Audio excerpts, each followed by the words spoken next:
Hola, profe, buenas tardes. Hola, profe. Buenas tardes.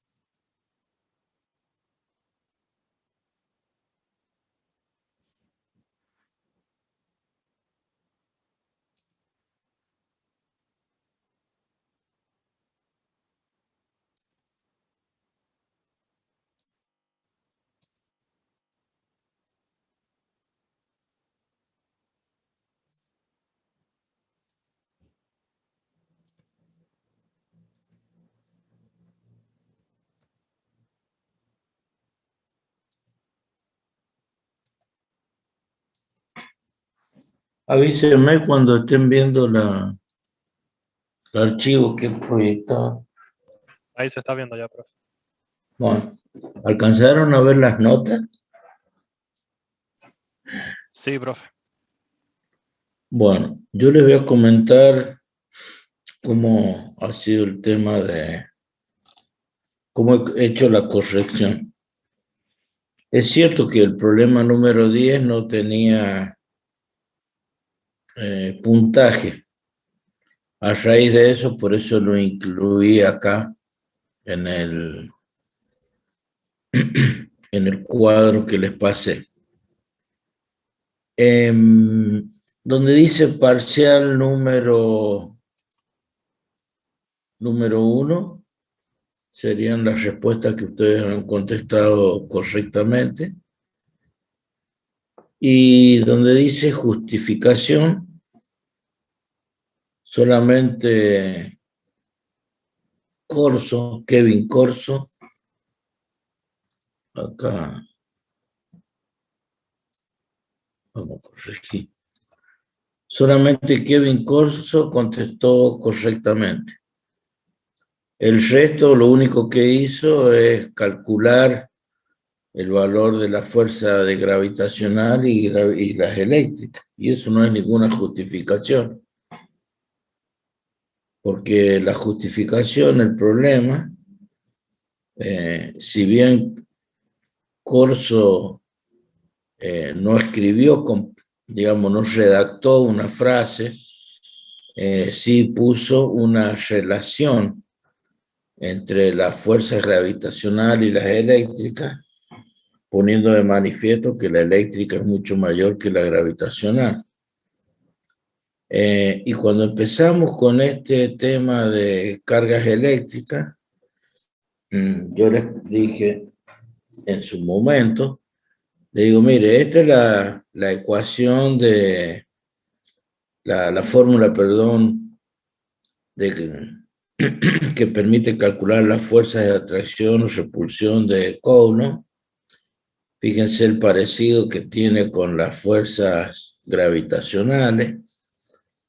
Y les dije, busquen la manera de relacionar las fuerzas eléctricas, las gravitacionales, las interatómicas, porque la ley de Coulomb, el alcance que tiene es para el cálculo de esas fuerzas también, y expresen un resultado.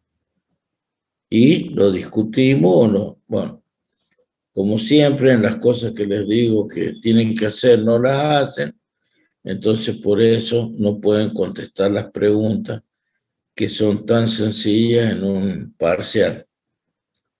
De hecho, como digo, una sola persona, sin poner que las fuerzas eléctricas son mucho mayor que las gravitacionales, hubiese sido deseable que aparte de poner un signo de igualdad, perdón, de comparación, hubiese puesto que las fuerzas gravitacionales frente al valor de las eléctricas podrían despreciarse. Entonces, si al puntaje obtenido en el parcial, en el primer caso, por ejemplo, hay un 6, al haber un no, resta un punto, y al haber un sí, suma, por lo tanto, un punto, por lo tanto, la nota es 6. En el problema número 10, igualmente, los que contestaron en forma afirmativa o que está bien la respuesta, que corresponde a 5 veces la constante RC, tengo mis dudas si lo han hecho porque pueden justificarlo o porque simplemente fue al azar colocar el número. También lo tomamos en cuenta eso en su momento, diciéndole hagan una tabla y vamos a suponer cuál es lo práctico o qué es lo deseable. Bueno, hay gente que puso 7, otros pusieron 9. Entonces, habiendo aclarado esos 2 puntos, esa es la nota definitiva a su situación actual.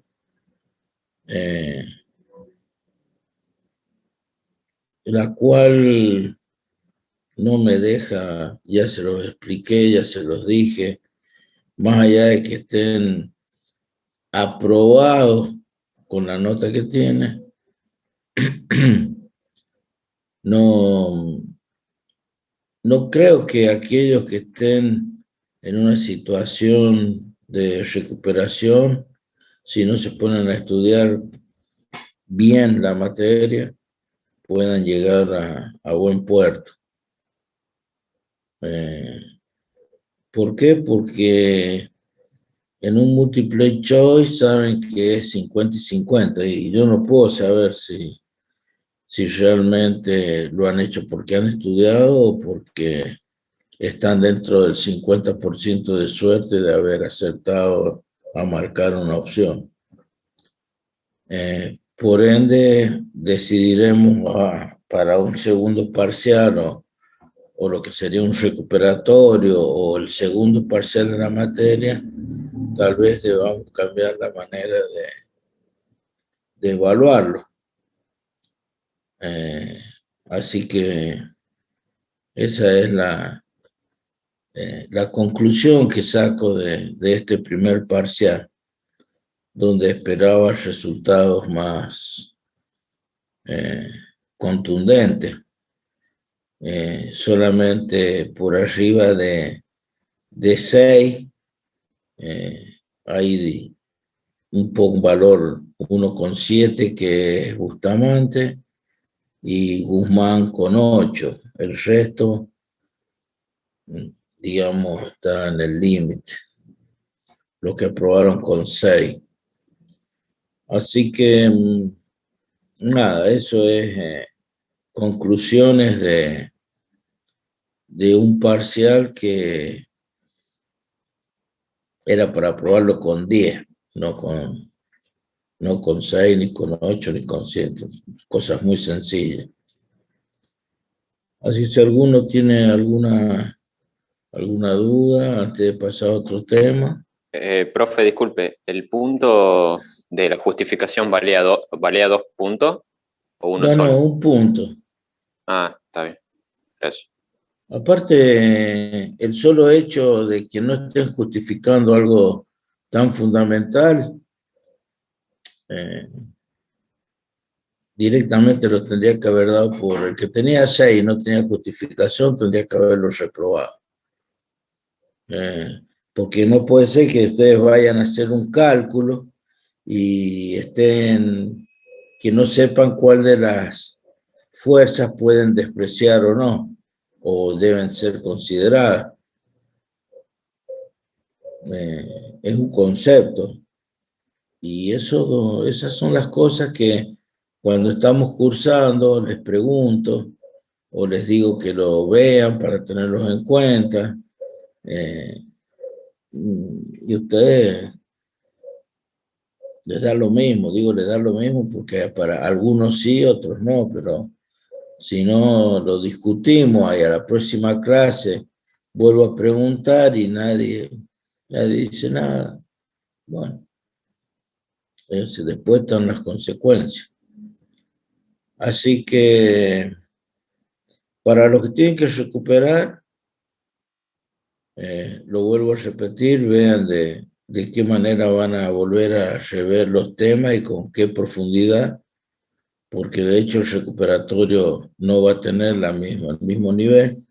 Y para todo el resto, para rendir el segundo parcial, la segunda parte, la segunda sin tener en cuenta que puede haber un tercer parcial con los temas de corriente, perdón, de termodinámica y los últimos temas de la materia, sino que magnetismo y todo lo que estamos viendo hasta ahora va a tener otro nivel o cambiaremos la manera de evaluar.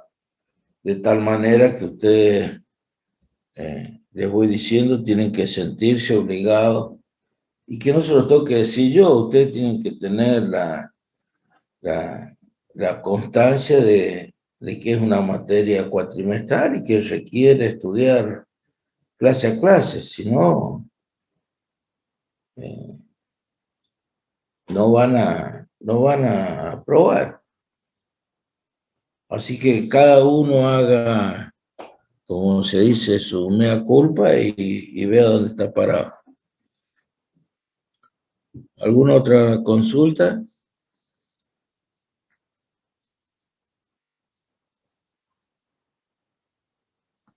Profe, disculpe, ¿no sabe cuándo sería más o menos el recuperatorio? No he fijado fecha todavía. Ah, bueno, ¿Ustedes ya la parte práctica ya la han rendido? Porque no me han pasado notas a mí todavía. sí, profe, ya las rendimos. Bueno, ya voy a contactarme con el ingeniero Juan Barro y que me pasen no solo las notas, sino los temas que han sido evaluados. No sé hasta dónde los han evaluado. Si alguno me puede... Rendimos hasta capacitores nomás, profe. Y la semana que viene rendimos ley de Ohm y leyes de Kirchhoff. Bueno, Así decidió dividirlo el ingeniero. bueno, habiendo llegado hasta leyes de Kirchhoff, después les queda otro tanto para poder igualar los temas prácticos con los teóricos. Así que ya voy a ver de qué manera va a contemplar otros parciales para no superponerlo con el recuperatorio. Pero sí les digo que estudien, ya no... Lo que ustedes han puesto han demostrado en un multiple choice que no tiene nada de complejo, deberían haber aprobado con, con notas superiores a las que han obtenido. Esto no demuestra, como les digo, en un multiple choice, que se puede volver a tomar de esa manera, pero con otra complejidad, donde realmente tengan que deducir algo para poder dar una respuesta o marcar una respuesta que sea acertada. Bueno,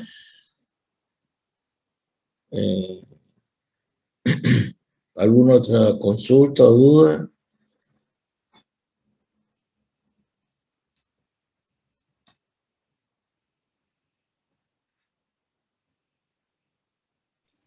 Profe, ¿me escucha? Sí, no sé quién está. Fuente. Tengo una inquietud ahí en el nombre y apellido. Si me lo podría corregir. El Fuentes va adelante y el Guzmán lleva acento en la A. No sé por qué salió así, sin acento. Porque así estaba escrito en el correo electrónico. Yo copié tal cual está en el correo electrónico. Ah, porque me sale que está desordenado. O sea, iría primero a Fuentes. Sería Fuentes Guzmán.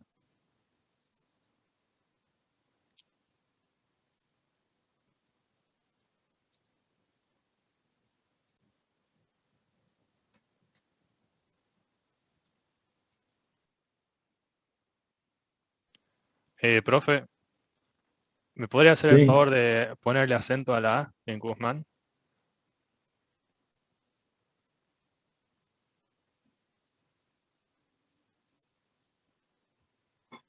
Lo digo por si llega a haber alguna confusión en futuro, no sé.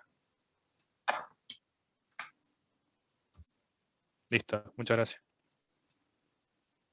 de nuevo.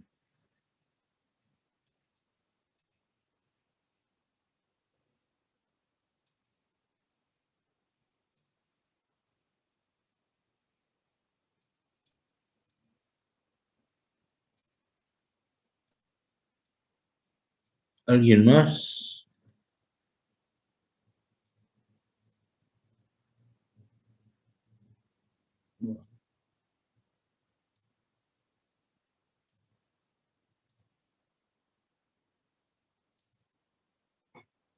Esto es lo que dejamos la clase anterior de corriente alterna, donde vamos a ver características de... Perdón, antes que empiece, ¿han tenido clases con análisis matemático?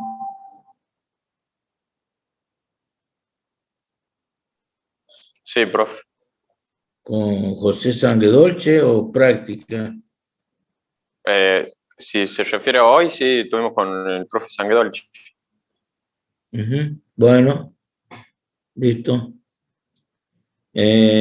Ustedes ya a esta altura deberían conocer características de una función, ya sea senoidal, cosenoidal, lo que es el valor de pico, valor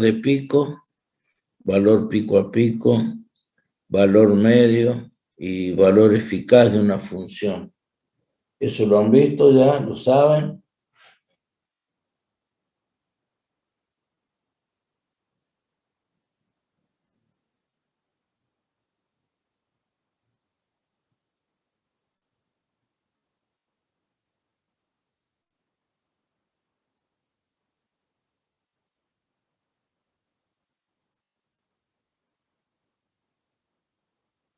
¿Se dan cuenta? Así son las clases.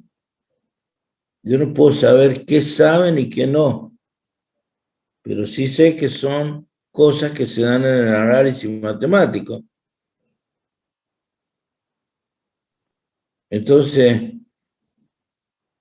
hoy que necesitamos refrescar esos conceptos, ustedes se quedan callados, yo no sé por qué, pero yo no voy a explicarlo tal cual deberían ser. Yo voy a decir cuál es la necesidad y después ustedes tendrán que estudiar en el apunte, ¿no? O de un libro, pero dar las definiciones que están puestas, yo no las voy a repetir, porque son aplicaciones de que la materia tiene con respecto al análisis matemático 1, no del análisis matemático 2. Y si ustedes han visto el análisis matemático 1, funciones, deberían saber qué es lo que es el valor medio de una función, el valor eficaz de una función. Y bueno, ahora vamos a hablar de lo que es el valor de pico, perdón, el valor de pico a pico, porque es algo que sí no es necesario que lo hayan visto en el análisis matemático. Bueno, una función tal como la que está proyectada, se dice que el valor de pico, o si yo tengo una representación de, supongamos que esto sea una función y en función de omega t igual a por el seno de omega t o a por el coseno de omega t. El valor a es el valor o a máximo, es lo que se conoce como el valor de pico, el valor que acá está marcado como I más o I menos. Y el valor pico a pico es el valor que existe desde un máximo de I positivo a I negativo. Serían 2 veces, por eso acá dice el valor de pico a pico, es el valor de 2 veces I. 2 veces I positivo, 2 veces I negativo, por el caso es lo mismo. Y después tenemos dos valores que se utilizan en alterna, que son definiciones del análisis matemático sobre una función, donde es el valor medio. Y el valor medio para estas funciones sinusoidales o conoidales, para aplicar las expresiones que ustedes deberían ya conocer de cálculo del valor medio de una función, para el caso de esta función representada acá en la figura, este valor del valor medio, que es la línea de trazo y, bueno, trazo y punto, acá no se ve, el punto no se ve bien, pero llamémosle a este un trazo discontinuo, sería el 63% de este valor máximo o del valor pico. O sea, esta línea estaría dibujada al 63% de este valor máximo. Y el valor eficaz de la función, que es la línea de trazo continuo, estaría dibujada al 70,7% del valor máximo. ¿De dónde sale eso? Bueno, eso sale de, vamos a tomar acá, el valor máximo es el valor de pico, se representa con, vamos a,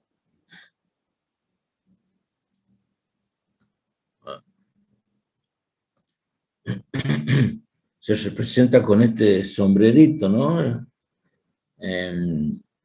Y en un ciclo, como dice, se alcanza 2 veces. Bueno, el valor medio, a ustedes les deben haber enseñado esta expresión para una función que es I, o como yo les dije recién, el valor A máximo, en este caso se coloca el I máximo por el seno de omega t. El valor medio es I máximo sobre, se toma en 1 sobre pi, ¿no? Ustedes lo pueden haber visto como 1 sobre pi, la integral entre 0 y pi del I máximo seno de omega t. El I máximo sale fuera de la integral por ser una constante. Bueno, y al resolver esto, al resolver la integral entre 0 y pi, es que les da el 63, el 0,63 o el 63% del valor máximo, ya sea que sea una tensión o una tensión, como está en este caso, o una corriente. Y el valor eficaz se define como el valor cuadrático, la raíz cuadrada del valor cuadrático medio, o sea, la raíz cuadrada del valor medio elevado al cuadrado. Y al reemplazar y al resolver esto, queda que el valor eficaz en realidad es el valor máximo dividido en 1,41 o el 0,707 de ese valor, del valor máximo de la función. Entonces, vamos a hacer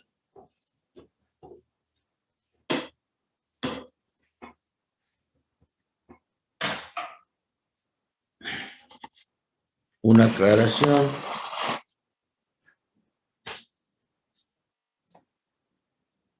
ustedes ya saben que cuando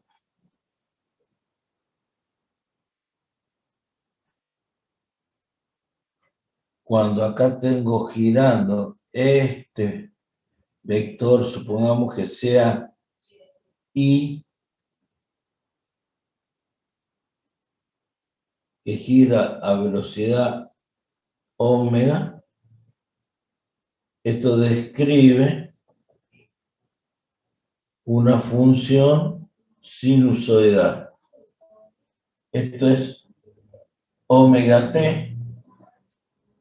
¿Y cómo se pasa de acá a acá? Bueno, es tomando para cada valor de tita su equivalente omega t. Lo que estamos viendo acá como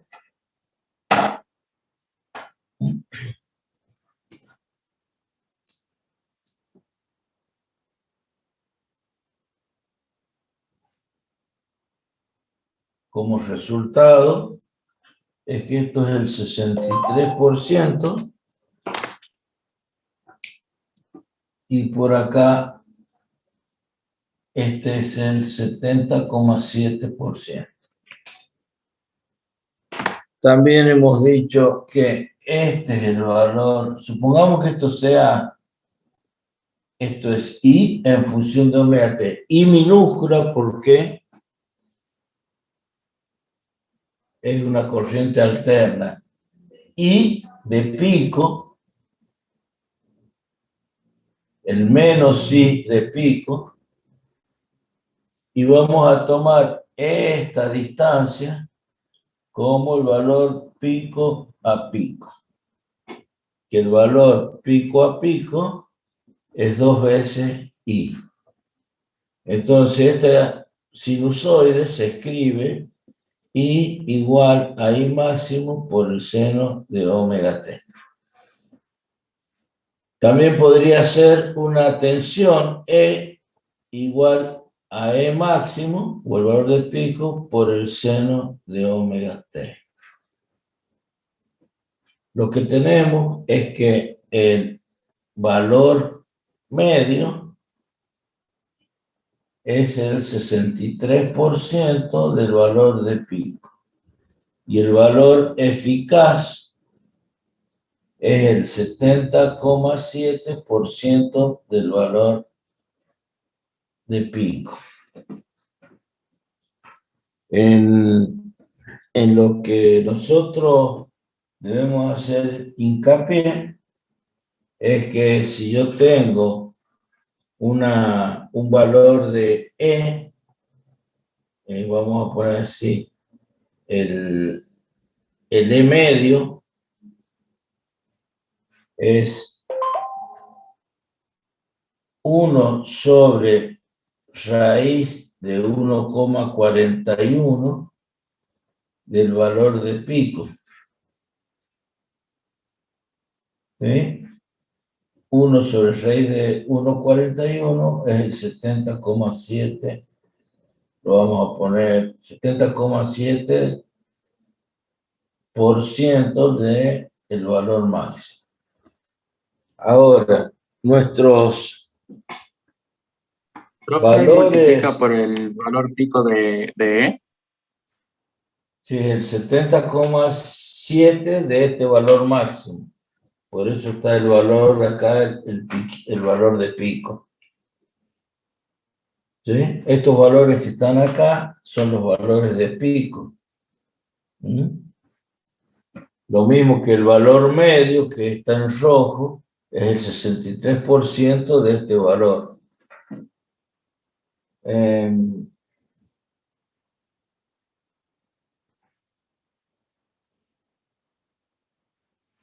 Si acá yo les muestro, tienen un ejemplo, ¿está bien? Ya vamos a ver la interpretación geométrica, la interpretación, perdón, física de lo que es el valor eficaz. Los instrumentos, ¿sí?, de medición si ustedes van con un voltímetro y miden la tensión de red, los 220 volts son, o sea, los instrumentos miden valores eficaces. Entonces, si yo tengo que la tensión E máxima es 1,41, ¿sí? Vamos a hacer una representación para no ocupar esa. Si yo tengo esta tensión,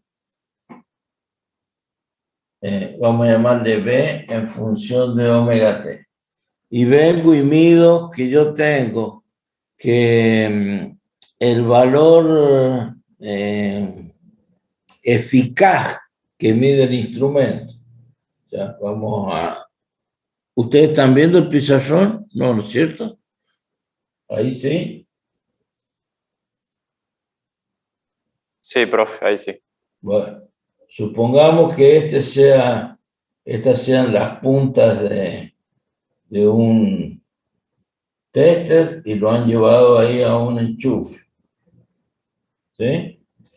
Y acá nosotros estamos midiendo un valor de corriente alterna. ¿Sí? Nuestro instrumento, mide valores eficaces. O sea, los instrumentos miden valores eficaces. Por lo tanto, si yo digo que el valor, la relación que existe entre el valor eficaz y el valor de pico, este es el valor eficaz, ¿sí? Y este es el valor B de pico, la pregunta es ¿cuánto vale el B de pico? Y bueno, si la relación entre el valor eficaz y el de pico dice que el eficaz 0,707, ¿sí? O la raíz de 1,41, el valor de pico va a ser 1,41, la raíz de 1,41, ¿sí? Perdón, el valor eficaz es igual a 0,707 del valor de pico, y bueno, el valor de pico es valor eficaz dividido en 0,707, o lo que es lo mismo, que el valor de pico sea 1,41, ¿sí?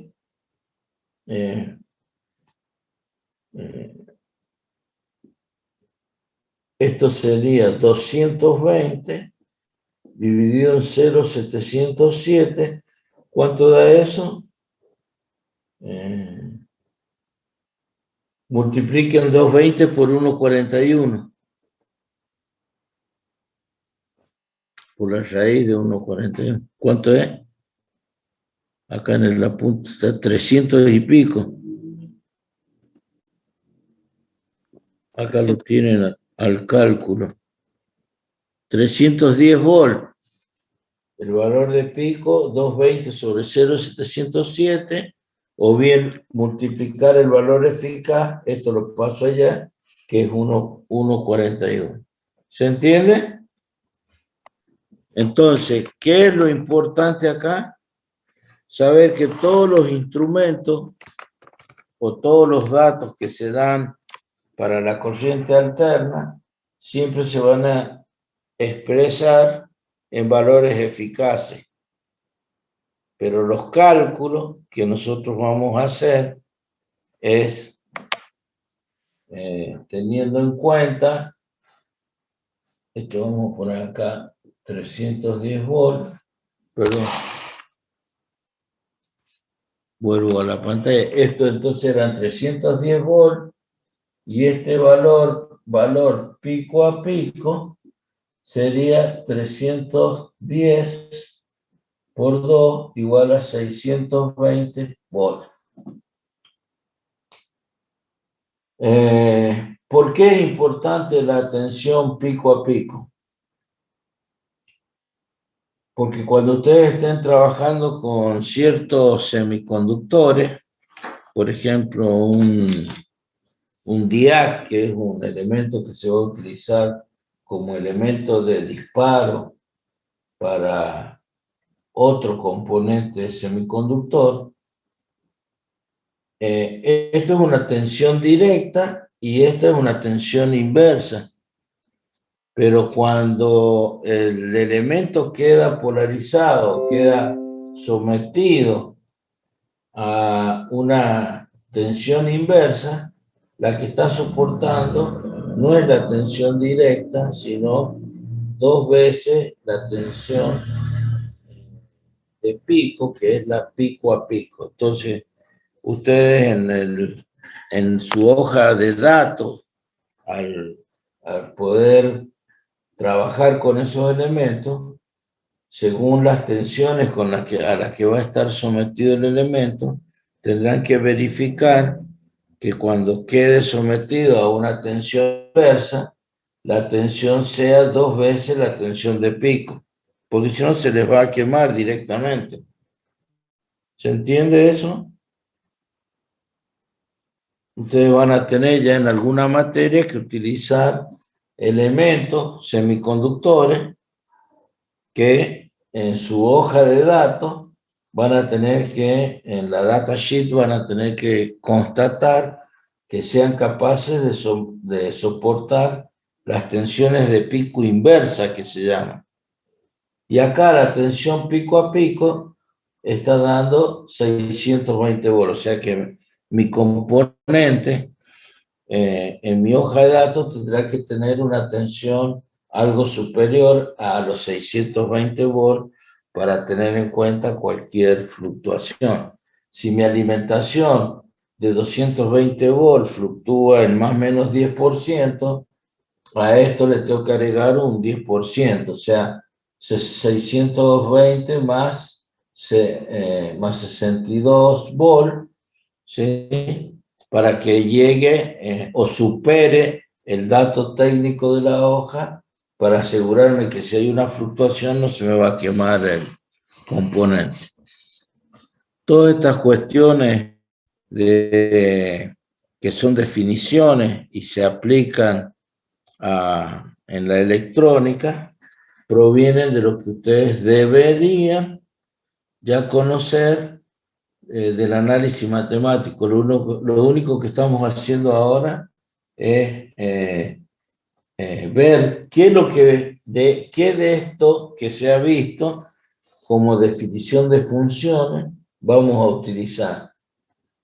Entonces, como algo sumamente importante, es que si yo dibujo ahora un circuito donde acá tengo una tensión y acá una resistencia, un capacitor, otra resistencia, y digo, esto que está acá lo puedo expresar, por ejemplo, que les diga 270 volts, es un problema. Pero yo tengo que saber que este dato que me están dando acá son valores eficaces. ¿Sí? Entonces después, al trabajar con los problemas, o tener una aplicación que ya vamos a ver en forma detallada para cualquier tipo de problema, tener en cuenta que los instrumentos miden valores eficaces, ¿sí? Y cuando yo grafico acá, grafico con valores de pico. Pero físicamente, ¿qué significa tener un valor eficaz? ¿Qué interpretación física le doy? Bueno, la interpretación física que se le da es, lo voy a borrar a esto, la interpretación física es que la teoría dice que el valor eficaz es un valor, como está dibujado acá, como si fuese un valor de continua, que produce la misma disipación de potencia que la alterna considerada en el mismo tiempo. Es decir, si yo tengo acá un circuito, ¿sí?, por el cual, no sé, circula, acá tengo una resistencia, por ejemplo, y circula una determinada corriente, esta corriente I eficaz tiene que ser equivalente a una fuente de continua. Es como si reemplazara la fuente de alterna por una de continua, donde la corriente ahora que circula, fíjense que acá estoy poniendo letras minúsculas para la alterna, letras mayúsculas para la continua. Este disipa una potencia equivalente, o sea, acá potencia 1, potencia 2. Potencia 1 tiene que ser igual a potencia 2. Por eso, la teoría dice que el valor eficaz de una corriente es un valor de continua, ¿sí?, que produce una disipación de energía, ¿sí?, una disipación de energía que es equivalente a la que disipa la alterna considerada. ¿Sí?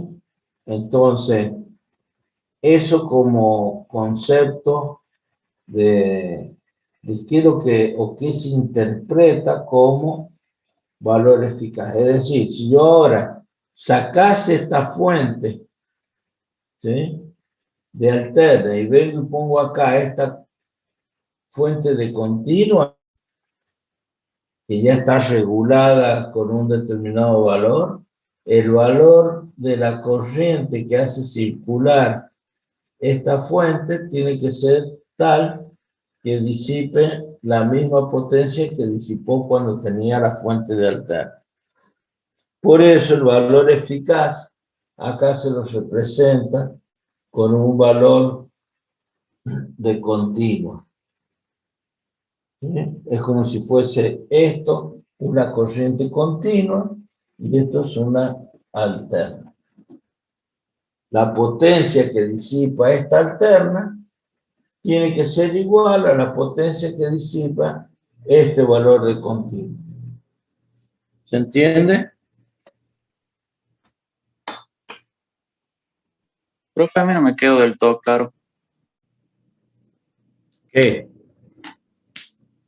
Lo que acaba de explicar. ¿Qué es lo que no entendió de lo que expliqué? Vamos a partir de ahí. ¿Por qué sería eficaz y no media la equivalencia entre alterna y continua? ¿Por qué no la media?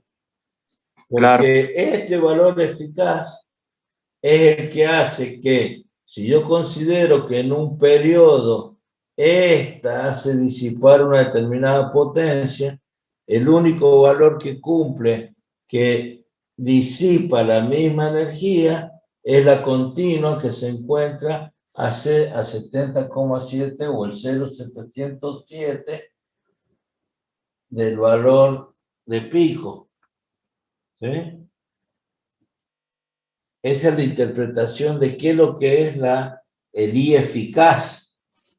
¿Sí? El I eficaz que está circulando por este circuito es este, ¿no es cierto? Supongamos que este sea el valor de ponemos acá 220 volts. Va a hacer circular una corriente y eficaz. ¿Sí? Esa corriente y eficaz hace disipar una determinada energía. Bueno, la fuente que coloque acá para que haga disipar la misma potencia tiene que ser una fuente de continua, ¿sí?, que tenga el 70,7% de este valor de pico. ¿Sí? Porque los 220 volts que yo tengo acá es el valor de pico. Esos 220 volts recién lo acabamos de realizar. El valor, o si lo quieren poner, si esto es el valor eficaz, el valor de pico, dijimos eran 310 volts.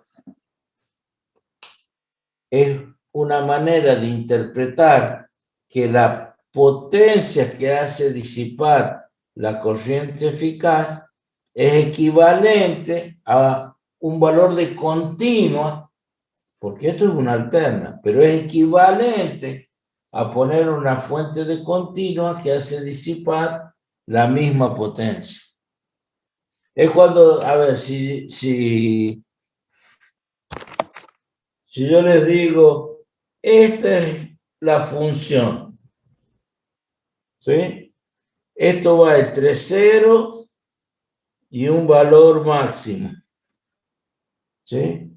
En este periodo, ¿sí?, esto tiene una determinada área. ¿Cuál es el valor de continua que hace que tengo que buscar entre 0 y el valor máximo un valor de tal manera que esta área bajo la campana sea igual a ¿qué? Al área que está bajo el rectángulo. ¿Se entiende ahora? Este punto sería el valor del pico y este sería el valor equivalente de continuo, valor de continuo, que es el 0,707 de este. Por eso se dice que el valor eficaz es un valor de continua, que hace disipar la potencia equivalente a la que disiparía la alterna. ¿Se entiende ahí? Sí, profe, ahora sí lo entendí. Bueno, cuando ustedes vieron en la física 1 choque, ustedes dibujaban el choque como una función donde, supóngase, empezaba así el choque y era el choque fuerza en función de el tiempo. O sea, usted empezaba acá el choque y terminaba acá.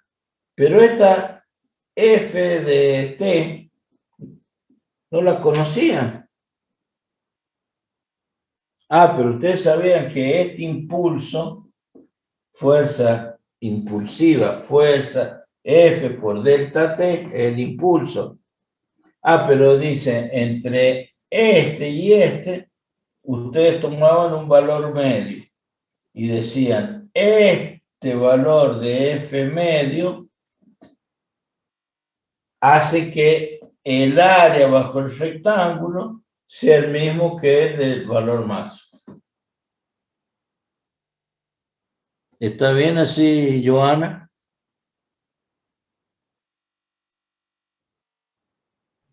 Sí, profe. Digo Joana porque rindió hace poquito. Bueno, esto que está acá es lo que es equivalente a esto. O sea, yo tengo bajo la curva es una potencia. El equivalente es un valor de continua. Por eso, físicamente, ¿sí?, o se interpreta al valor de eficaz como un valor de continua que hace disipar una cantidad de energía equivalente a la que disipa la alterna que se está considerando. Acá está. Potencia. ¿Se está viendo la pantalla? Sí, profe. Acá tenemos potencia R por I cuadrado, efecto Joule. Acá la corriente que circula, es como yo se lo marqué, es la I eficaz. Bueno, ¿qué corriente tiene que circular acá, pero con una fuente continua? Y la misma potencia, P igual a R por I cuadrado. Por eso dice, aplicando sobre la misma resistencia una corriente alterna, el valor de esta última, que produce el mismo calor Q, es la que se define como tensión o corriente eficaz.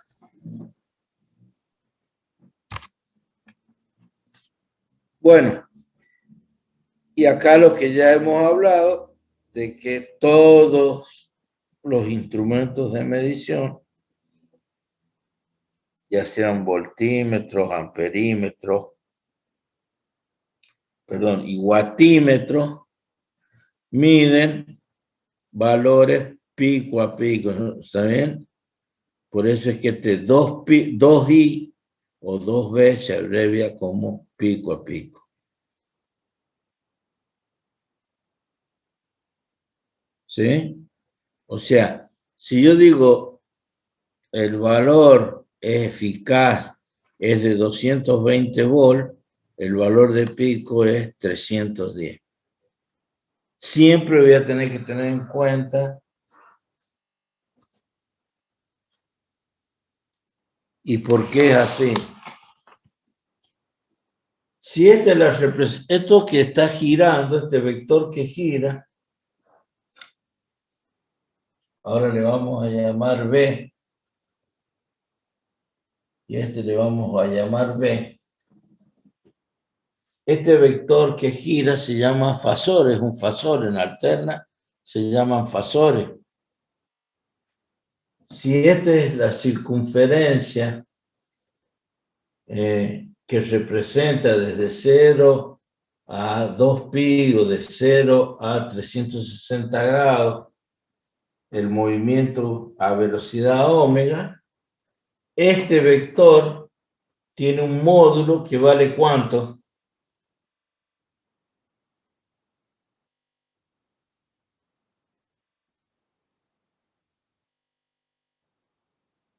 Uno. No, como uno. Estamos hablando como ejemplo de la red domiciliaria. Estamos representando la red domiciliaria. Tensión domiciliaria, 220 volts. Lo hemos medido con el instrumento. Y ahora yo lo grafico en una circunferencia. Este vector, ¿qué valor va a tener que tener? ¿El valor medio, profe? Miren la gráfica, por favor, antes de contestar.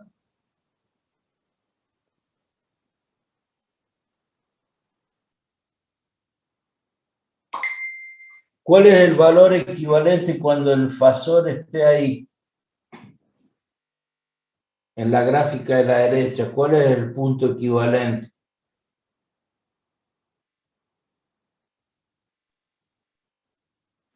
Esto es 0, esto es pi, 3 medios de pi, y esto es pi sobre 2. 0, pi sobre 2. ¿No sería el valor pico, profe? ¿Cómo, perdón? ¿No sería el valor pico? ¿Cuánto vale el valor de pico? 310, ¿no era? Este valor B, B igual a 310 volts. Porque es este valor la proyección cuando está en pi sobre 2. Este sería el 2pi y este sería el 3 medios de pi. Entonces, si este vector, a mí me dan un ejemplo y me dicen, mire, la fuente está representada por un fasor de X valor. Lo que me están dando o la representación, me están dando el valor de pico. En cambio, si me dice que la tensión está medida por un instrumento y es de 100 volts, me están dando los valores eficaces. Entonces, si me dan el valor de pico, el B eficaz es 0,707 por el valor de pico. Valor de pico.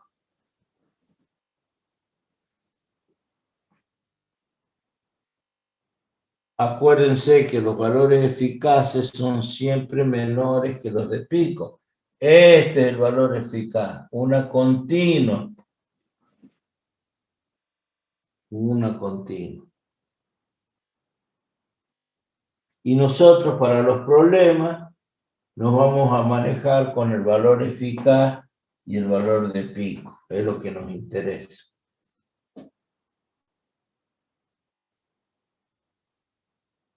¿Alguna duda?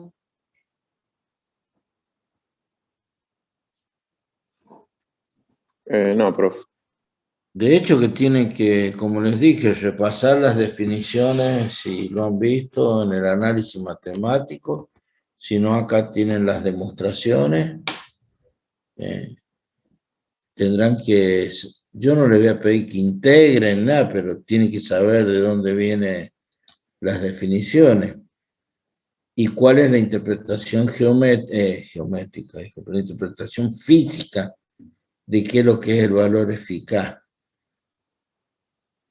Bueno, habiendo ya definido todo lo que es, o los parámetros que caracterizan a una onda sinusoidal, que es la que vamos a, o cosenoidal, que vamos a considerar, me resta hacer una consideración que no la pusimos de manifiesto en la gráfica. Sería que si yo le digo, mire, la tensión alterna, ahora en vez de ser así, vamos a considerar que es así. Bueno, ya sabemos de tensión en función de omega t. Ustedes ya conocen que esto, ¿qué medida es eso?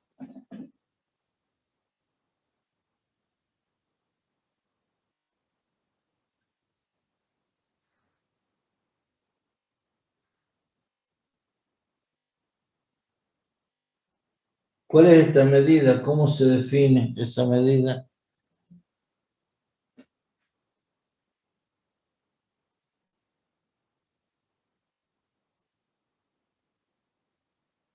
¿Lo saben o no lo saben?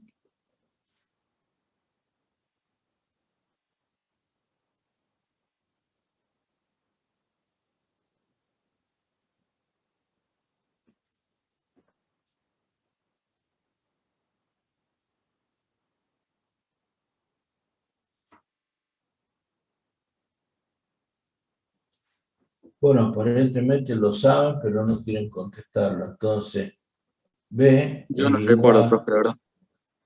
¿Cómo? Que yo la verdad que no recuerdo. Bueno, entonces lo van a tener que buscar. Esto es el valor B máximo por el seno de omega t, pero más phi, donde esto que está acá, ¿sí? Podemos representarlo como que es el desfasaje, phi, desfasaje, ¿sí? Y cuando yo represento esto, o sea, cuando phi es 0, es porque parte de acá que no tiene un desfasaje. En realidad, al al representar gráficamente el fasor, nosotros lo hacemos así por una cuestión de que este punto estaría coincidiendo con este, entonces estamos considerando que la onda no tiene desfasaje, pero nosotros vamos a ver que podemos representar esos fasores, ya sea así, girando a omega t, a omega, o bien así, donde el desfasaje puede ser en atraso o en adelanto con respecto al cero. Pero esta es la expresión correcta, la expresión final, en donde si phi vale 0, la expresión queda b igual a b máximo seno de omega t. ¿Sí?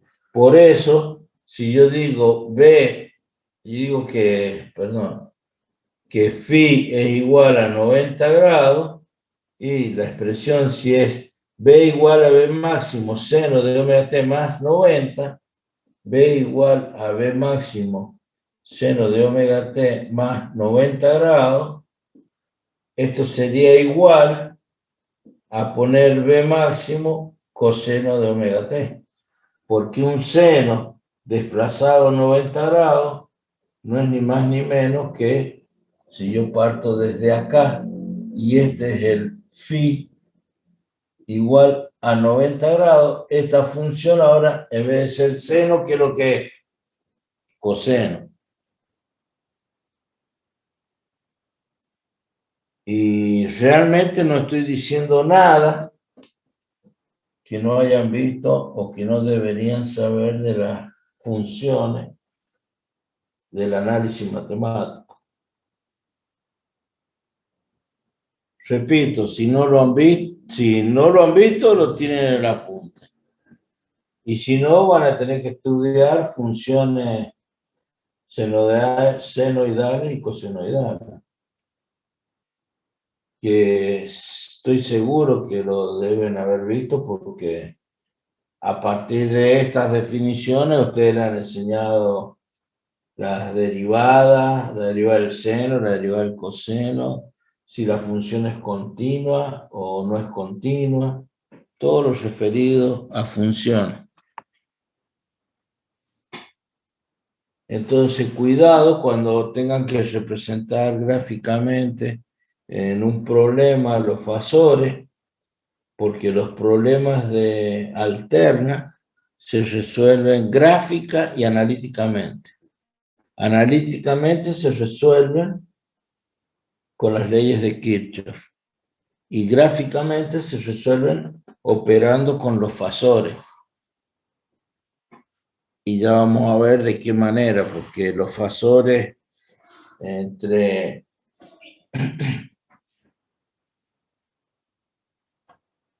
para que esto se entienda,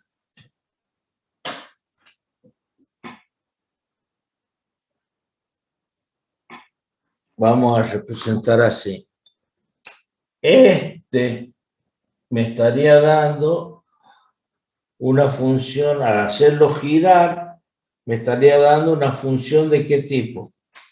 Una sinusoide. ¿Sí?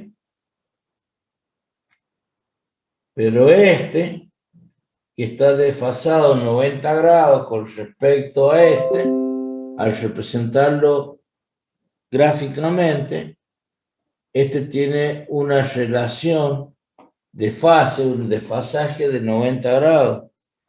La representación gráfica de este fasor girando sería un seno, pero el rojo sería así, un coseno.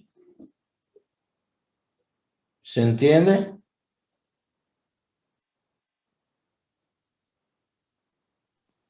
Sí. Si lo quieren ver gráficamente, borro acá.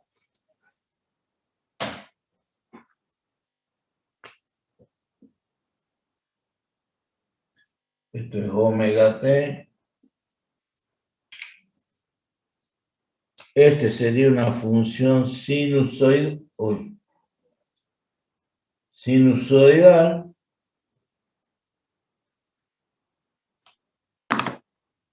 pero a partir de acá, 90 grados desfasado, iría, no lo voy a superponer, ¿no?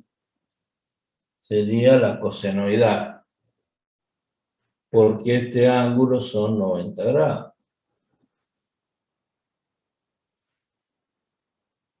Y va a ver ustedes para hacer gráficas, ¿con qué prefieren trabajar? ¿Con esto o con esto? Y me parece que ya vamos a ver que tantas gráficas de este tipo es muy difícil de entender, entonces por eso se trabaja con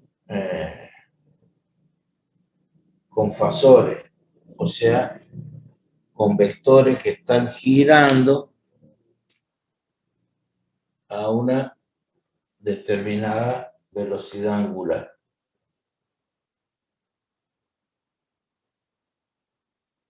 Entonces, fíjense ustedes todo lo que deberían saber de las funciones, que algunas cosas las saben y otras no. ¿Qué es lo que es omega? ¿Cómo se define omega? ¿Qué es lo que es?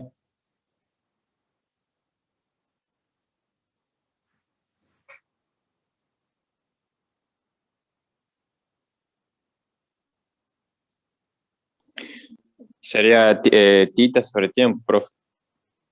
No, pero ¿cómo se la denomina? Cuando yo digo esto es omega. Perdón. Velocidad angular. Velocidad angular. Bien, como es una velocidad, es un espacio sobre tiempo. Tita sobre t, ¿no es cierto? ¿Así?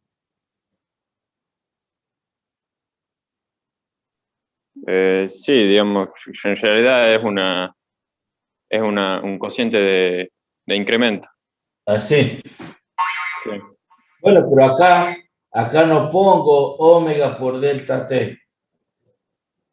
Porque acá cuando tengo este fasor acá, o ese vector, digo, para este ángulo tita, que es a este tita le corresponde, supongamos, este valor, este punto de omega t, porque de acá tita es igual a omega por t, por eso lo hacemos así. ¿Qué es lo que es el periodo t?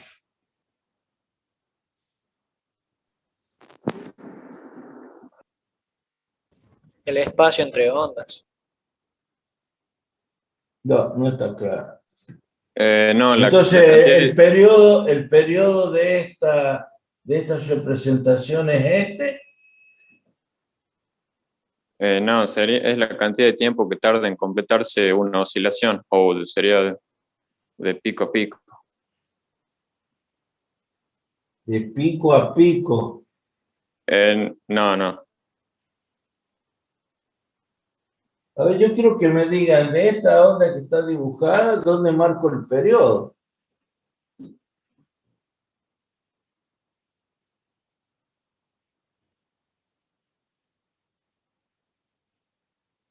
¿Cuál es el periodo de esta onda?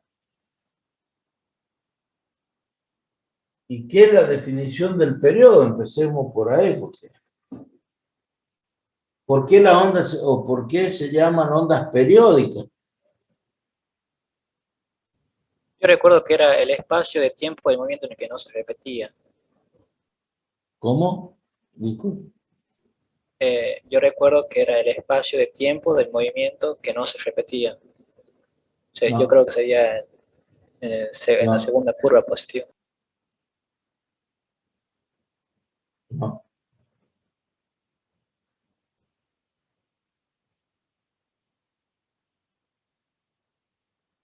Cuando hablamos de definiciones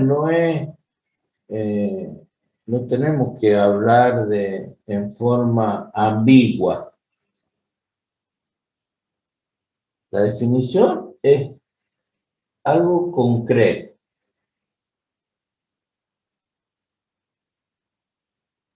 ¿Por qué se llama, empecemos, periódica la onda? Porque se repite cada cierto tiempo. Bueno, ¿cada cuánto tiempo se repite esto?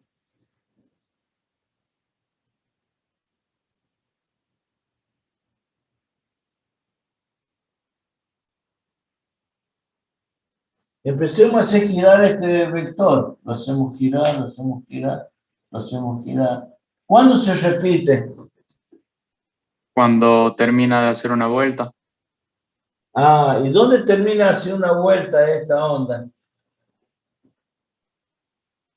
cuando la segunda, o sea, cuando la onda negativa llega a un No, punto cero. en términos de omega t.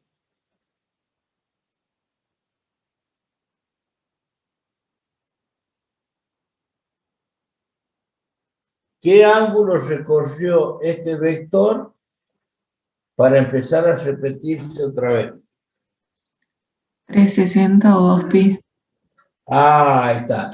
Entre este punto y este, acá la onda se vuelve a repetir. Entonces, ¿cuál es el periodo de esa onda en base a lo que han dicho? Han dicho que un periodo, ¿sí? O es periódica porque la onda se repite cada cierto tiempo. Bueno, ¿cuál es el periodo entonces? En la gráfica.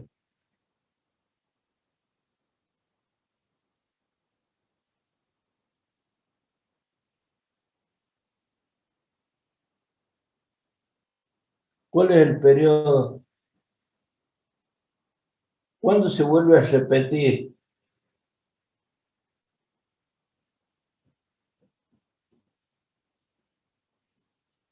Joana, ¿cuándo se vuelve a repetir? No veo muy bien los valores de la pizarra, No, profe. recién vos dijiste que este vector vuelve a repetirse ¿cuándo? Cuando gira 360 grados. Sí. Y ahí cuando llega a los 360 grados comienza a repetirse la onda. Entonces, ¿cuál es el periodo? 2pi sobre omega. No, el periodo es tiempo. Esto que está acá sería el periodo T. Ese es el periodo que tiene esa onda.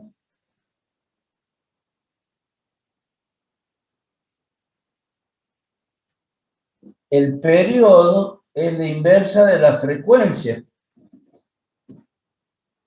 ¿Qué es la frecuencia?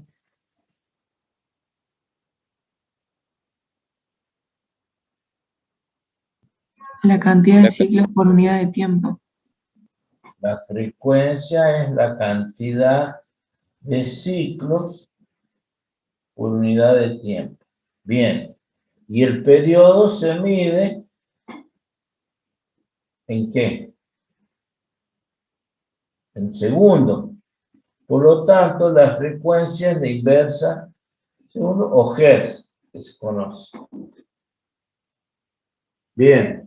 Periodo, frecuencia, omega, que lo habíamos escrito, lo borramos, era la frecuencia angular, igual a tita por t. Perdón, omega sobre t. ¿Qué otra característica podemos ver? Por ejemplo, para 220 volt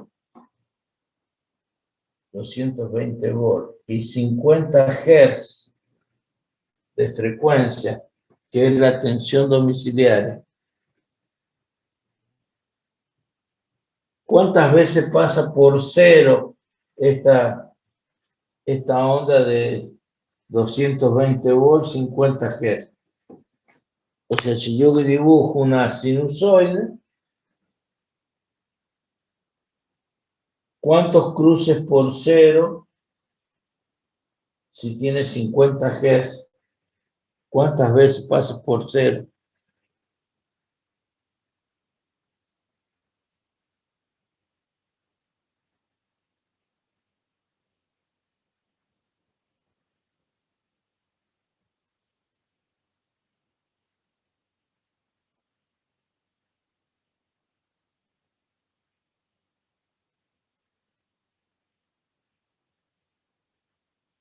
Ustedes cuando miran una lámpara,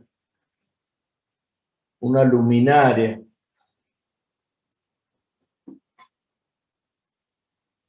si la tensión alterna es esta,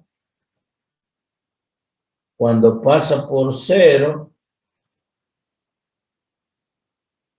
o si la queremos dibujar, perdón, más concretamente, la dibujemos así como si fuese un coseno, ¿sí?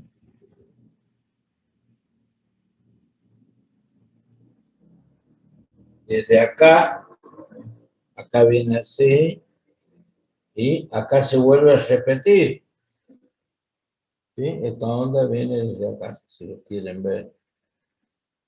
¿Cuántas veces pasa por cero del omega t ese gráfico? Pasa por cero acá y pasa por cero acá. Pero me dice que son 50 Hz, o sea que 50 Hz, de acuerdo a lo que han dicho, es la cantidad de ciclos o de cuántas repeticiones hay en un segundo. En un segundo, ¿cuántas veces pasa por cero la frecuencia, la tensión domiciliaria? 100 veces, profe. 100 veces. ¿Y por qué cuando ustedes miran la luz emitida por una lámpara fluorescente, incandescente, LED, la que quieran, no ven que se está apagando? Porque cuando pasa por cero es porque no hay tensión. Porque es muy rápido, profe. O sea, casi no se puede apreciar. ¿Por qué? ¿Qué significa no poder apreciar? Significa que el ojo, que es el receptor, no tiene la capacidad de discernir esos cambios. ¿Sí? O sea, si el ojo tuviese una sensibilidad tal de que pudiese detectar esos cambios, yo estaría viendo la luz que se prende y se apaga 100 veces en un segundo. ¿Sí? Como con las cámaras, profe, que haciéndole ciertos ajustes se puede ver perfectamente el parpadeo. Exactamente. ¿Por qué cuando van a los boliches a bailar y ponen solamente el flash, ustedes se ven como que están con movimientos así entrecortados? ¿Por qué el que hace el balanceo de una cubierta, de una llanta, en un vehículo? Bueno, ahora porque lo hacen en otras máquinas donde sacan rueda y la ponen en una máquina, pero antiguamente se hacía con una máquina que tenía una lámpara estroboscópica y según como se veía como en algún momento como si estuviese detenida la rueda.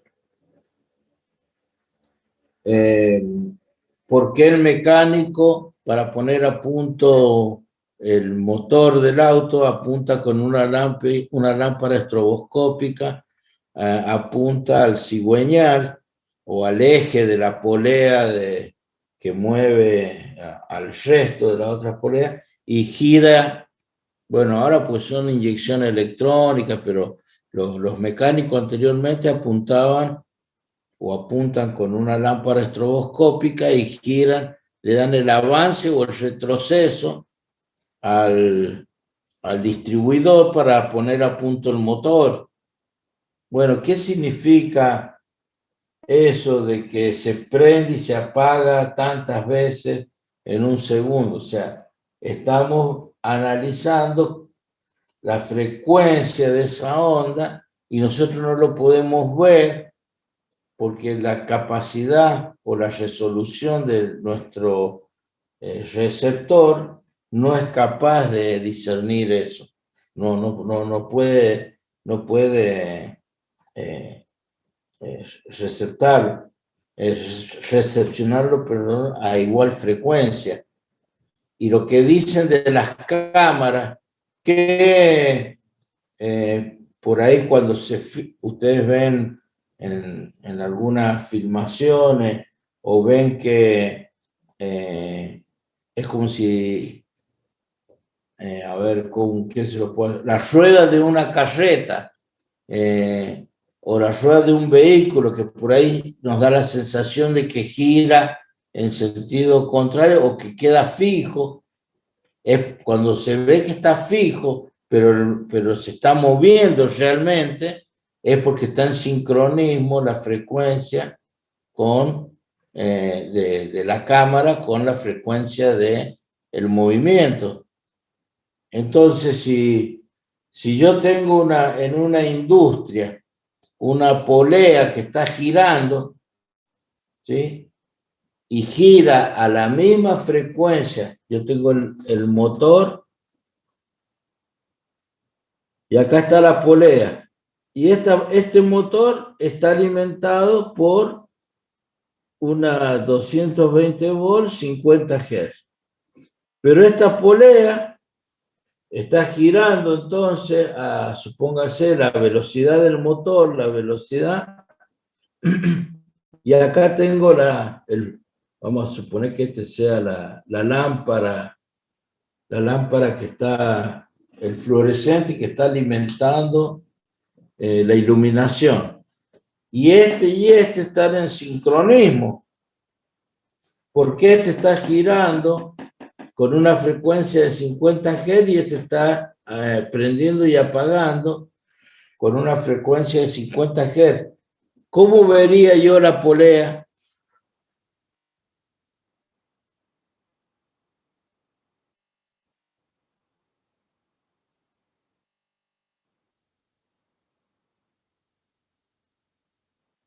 Están en sincronismo.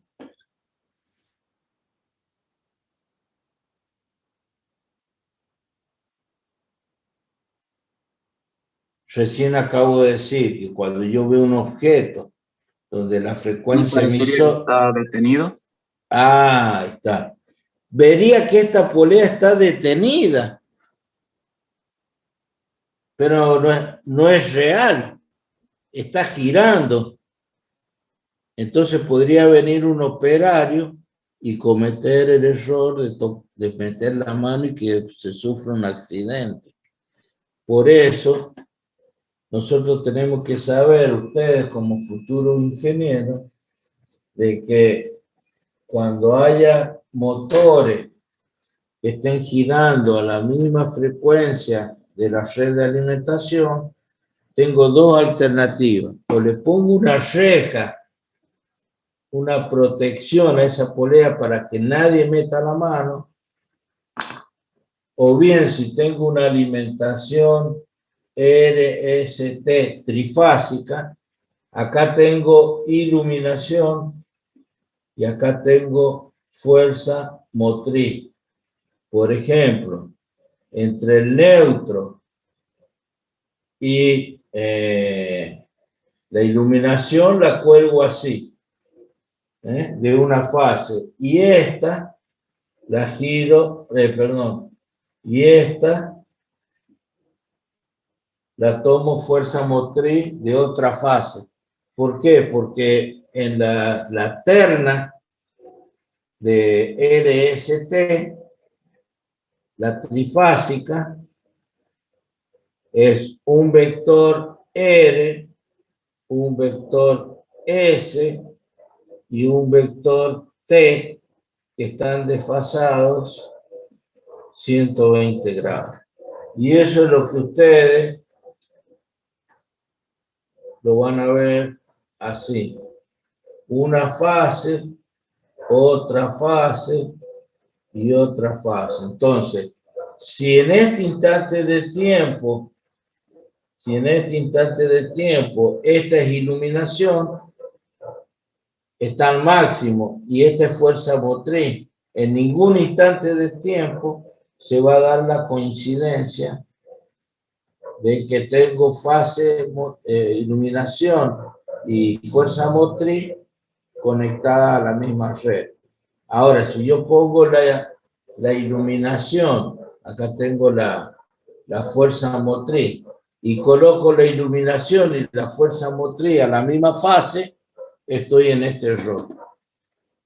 Entonces, cuando voy a la industria, lo que tengo que procurar es que el tendido de iluminación no esté alimentando motores o que se esté tomando la señal de alimentación de fuerza motriz de la misma fase que está alimentada la iluminación. Para evitar esto que podría dar la sensación de que está fijo, o sea, que está detenido y en realidad está girando.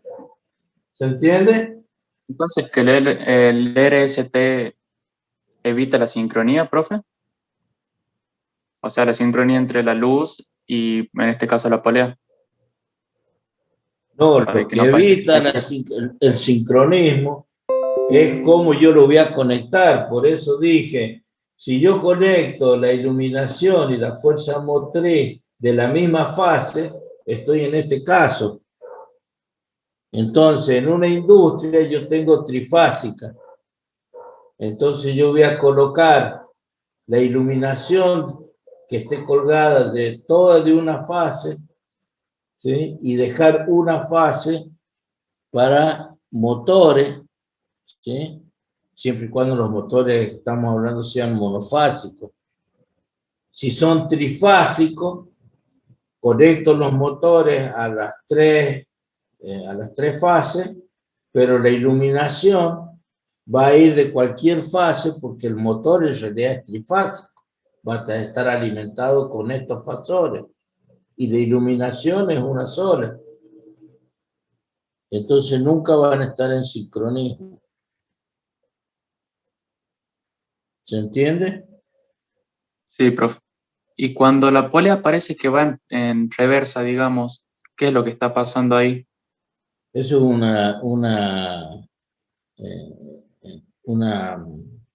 ¿cómo que se llama esto?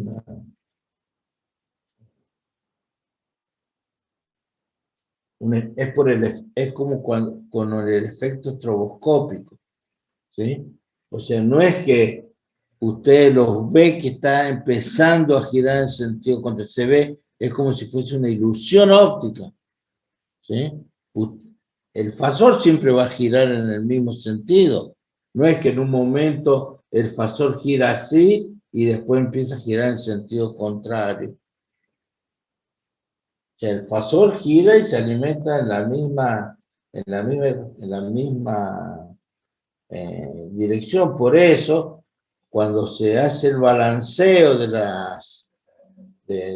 como les dije, con las máquinas que tienen una luz estroboscópica, el que está haciendo el proceso de balanceo ve cuando tiende a girar en el sentido contrario, que él porque él no se pone ninguna, no utiliza nada, ningún lente especial. Ahí es donde detecta el momento donde tiene que parar la máquina, poner el plomo, para que se vea que está siempre en una posición fija. Pero ya no estamos yendo del tema. A mí lo que me interesa es que estos conceptos de periodo, frecuencia, velocidad angular, y falta otro. Periodo, frecuencia, velocidad angular. ¿Y qué es lo que es lambda? La longitud de onda, profe. ¿Qué es la longitud de onda?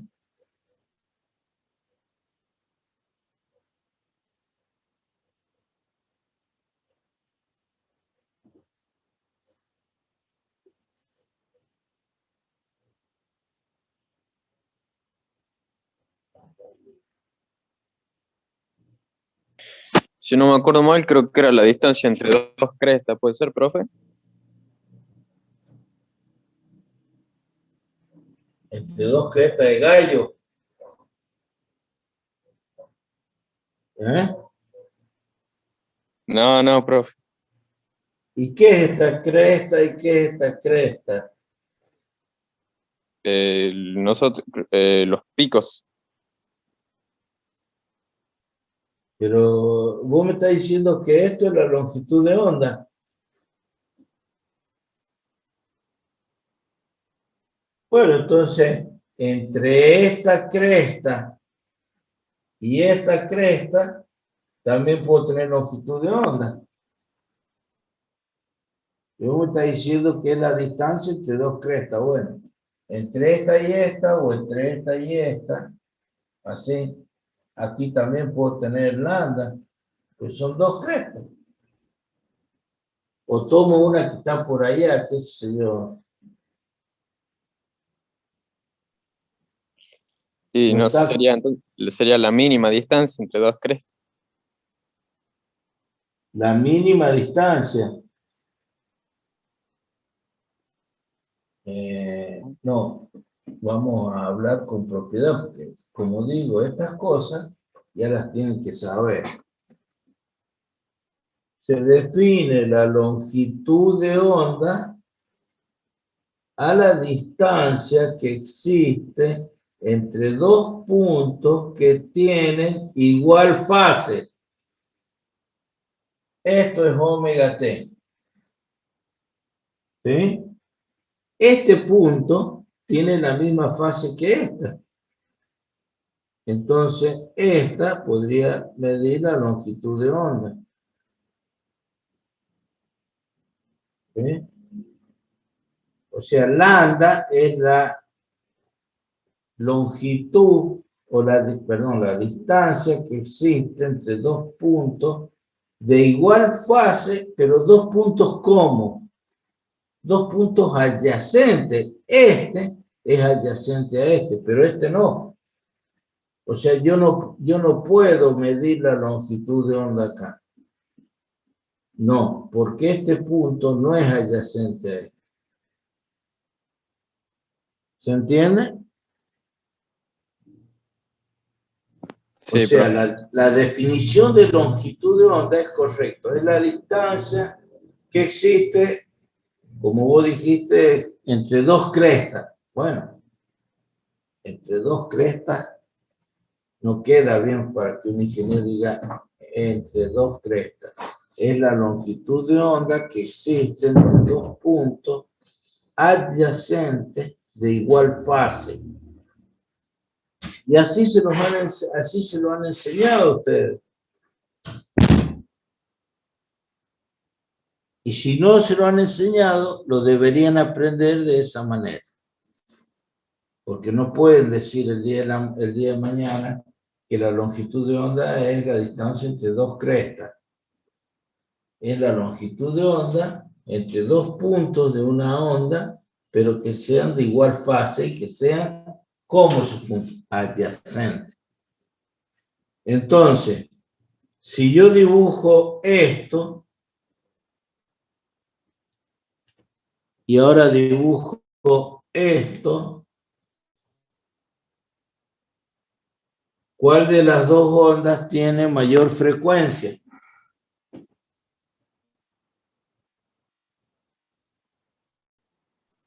La primera que dibujó, profe.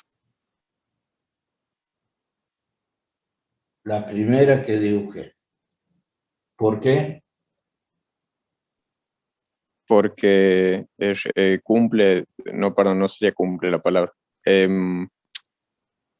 No me sale la palabra, pero digamos que completa más ciclos por unidad de tiempo. Bien. Esta que está en rojo, si digo que esta se empieza a repetir acá. Entonces, en este mismo periodo, el T rojo le llama. Este es el periodo para el T rojo. ¿Sí? Y esta otra tiene que una frecuencia mucho mayor. O sea que como sabemos que el periodo es la inversa de la frecuencia, La que tiene un periodo mayor tendrá menor frecuencia. La de rojo tiene un periodo mayor, por ende, la azul va a tener mayor frecuencia.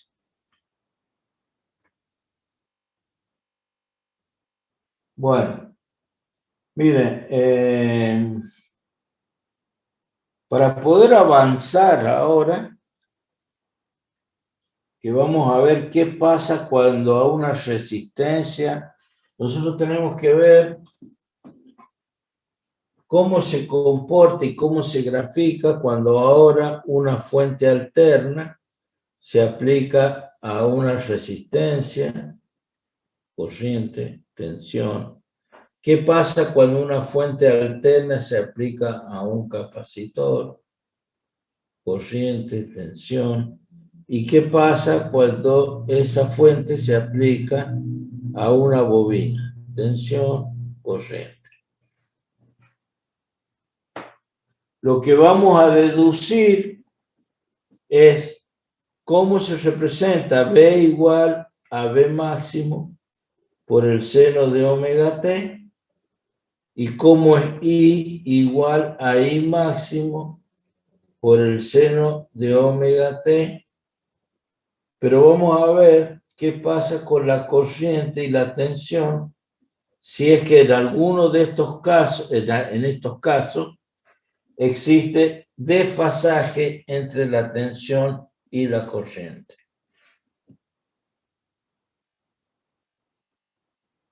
Para saber todo esto y aplicarlo a cada circuito, deben manejar correctamente las definiciones que hemos visto anteriormente. Deben saber que si a una onda sinusoidal le sumo 90 grados o le resto 90 grados, se transforma en una función cosenoidal. Todo lo que hemos visto hasta ahora, todo lo que hemos ido nombrando, que, como le digo, si no lo han visto todo esto en detalle en el análisis de funciones, deben tomar el apunte y deben repasar todo lo que hasta el día de hoy, hasta donde hemos llegado, para poder introducirnos en esto. ¿Por qué? Porque nosotros vamos a ver que en una resistencia que está sometida a una fuente alterna, entre la tensión y la corriente no existen desfasajes. O sea, este va a ser cero. Pero cuando lo aplico a un capacitor, la corriente y la tensión van a estar desfasadas 90 grados, igual que en la bobina. Pero estos elementos, uno de ellos produce un adelanto de 90 grados de la tensión con respecto a la corriente y otro un atraso. O sea, que nosotros vamos a tener acá, si hacemos fasores, esta va a ser la tensión y esta va a ser la corriente. Están en fase.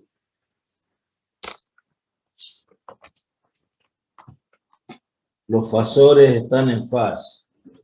En cambio acá, los fasores pueden ser que la tensión en el capacitor y la corriente, tensión y corriente, estén desfasados 90 grados. O puedo dibujarlo si esta es la tensión. Siempre va a haber un desfasaje de 90 grados que lo vamos a considerar 90 grados puros porque estos son elementos ideales. Los vamos a considerar como elementos ideales. Y eso vamos a ver en la próxima clase y vamos a ver en particular esos diagramas y después nos vamos a introducir en la resolución de los problemas para que ustedes puedan resolver problemas de alterna en forma analítica y en forma gráfica a partir de los fasores. Pero si todo esto que hemos visto hasta hoy no está claro, los problemas de alterna no van a poder ser resueltos. Y le sumemos a todo esto los números complejos. ¿Por qué? Porque yo les voy a decir, mira, acá tengo una fuente de 200 a 0 grados. Y acá voy a tener, supongamos, 200 a 0 grados, y esto es menos J4. Ese es el valor del capacitor. Y este va a ser, supóngase, la misma fuente, 200 a 0 grados, con más J8. Encuentren el valor de la corriente.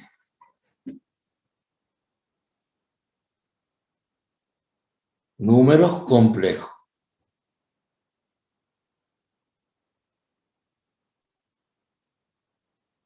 ¿Está claro?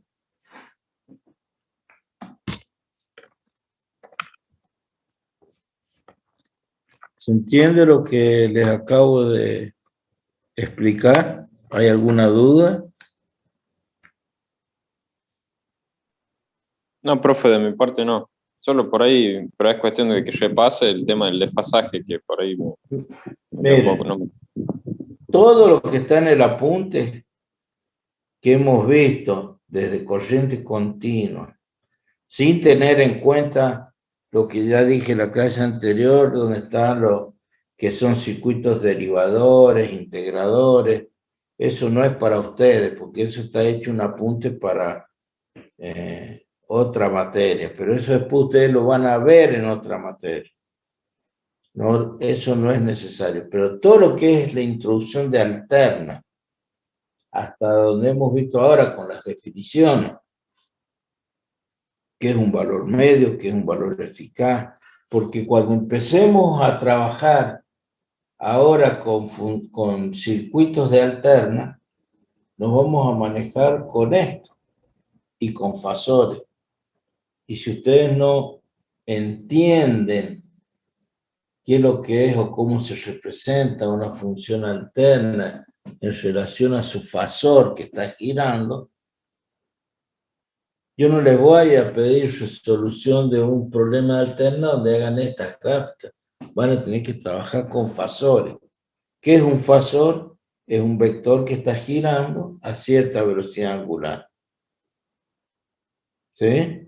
Entonces, un ejemplo de un problema,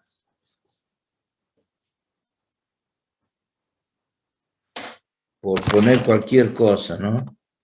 Voy a poner 50 a 35 grados, la fuente de alterna, una resistencia de 4, una bobina de más J5 y un capacitor de menos 4J. Bueno, la pregunta es ¿cuánto vale la corriente en ese circuito?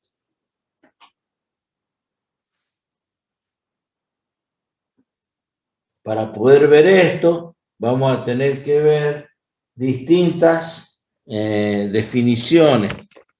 Vamos a tener que ver qué es lo que es la reactancia capacitiva, qué es la reactancia inductiva y qué es lo que es la impedancia. Y eso lo vamos a ver en la próxima clase. Entonces, hasta acá, todo lo visto tiene que estar más claro que el agua.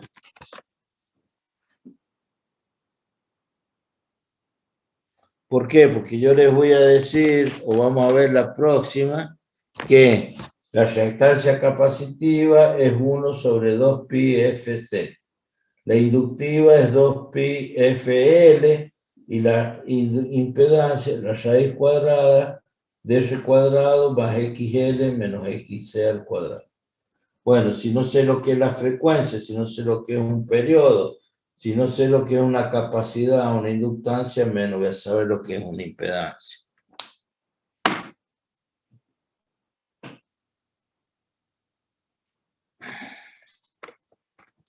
Bueno.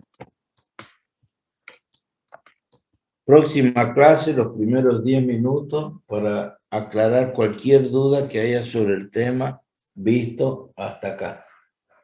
Porque en la próxima clase vamos a ver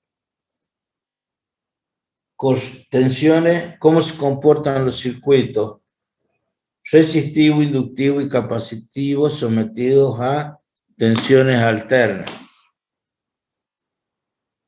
Y después empezaremos a hacer ejercicios. Y los ejercicios no los van a poder resolver si no saben números complejos.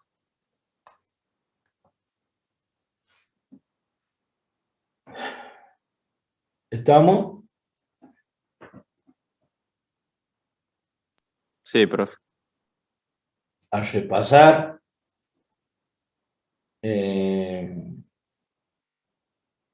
Y como les digo, todo esto si no hace falta que se vayan a apuntes de análisis. Tomen el apunte que yo les he dado y lean el apunte.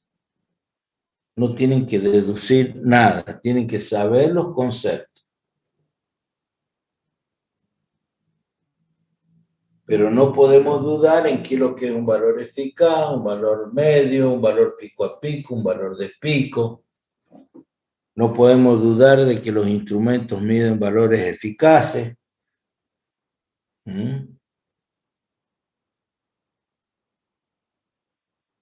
Bueno, y sobre todo números complejos. Yo sé que en el álgebra números complejos lo ven así, tomado de los pelos. Por eso ahí tienen un apunte, son unas copias escaneadas de un libro de la serie Young, que lo que yo le he dado, que es lo mínimo que tienen que saber para poder resolver los problemas de álgebra.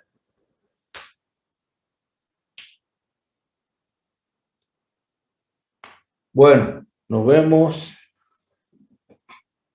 el próximo lunes, si Dios quiere. Bueno, profe, nos vemos. Que ande bien. Igualmente. Nos vemos. Profe.